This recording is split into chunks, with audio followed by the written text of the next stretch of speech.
ഖദീജ, ഞാൻ നിന്റെ മൈലാഞ്ചി ചെടിയിൽ നിന്ന് കുറച്ച് മൈലാഞ്ചി എടുക്കണുണ്ട് കേട്ടോ. കുൽസൂന് കയ്യിലിട്ട് കൊടുക്കാനാണ്. ഉമ്മാനെ കാണണമെന്ന് പൂതി പറയുമ്പോൾ എനിക്ക് ഓളോട് പറയാലോ, രണ്ട് കൈയും മൂക്കിനോടടുപ്പിച്ച് കണ്ണടച്ച് മണത്താൽ മതിയെന്ന്. അത് നിന്റെ ഉമ്മാൻ്റെ മണമാണെന്ന്. നസീഫ് കലയത്തിൻ്റെ ഖദീജ എന്ന നോവലിൻ്റെ ഏറ്റവും ഹൃദയസ്പർശിയായ കുറച്ച് വരികളാണിവ.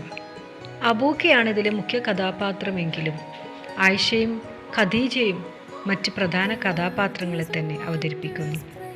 ഏറ്റവും ലളിതമായ ഭാഷയിൽ എല്ലാവരെയും ഈ നോവൽ ഹൃദയസ്പർശിയാക്കി മാറ്റുന്നു. അബൂക്കയുടെ ആദ്യ പ്രണയമായ ആയിഷയും അനന്തപ്രണയമായ ഖദീജയും ഇതുവരെ നമ്മൾ ആരും അനുഭവിച്ചിട്ടില്ലാത്ത പ്രണയത്തിൻ്റെ പല പല അർത്ഥതലങ്ങളിലേക്ക് നമ്മെ കൂട്ടിക്കൊണ്ടുപോകുന്നു. നസീഫ് കലയത്തിൻ്റെ ഖദീജ എന്ന നോവൽ ഏറെ ഹൃദയസ്പർശിയായ ഒരു നോവൽ തന്നെ.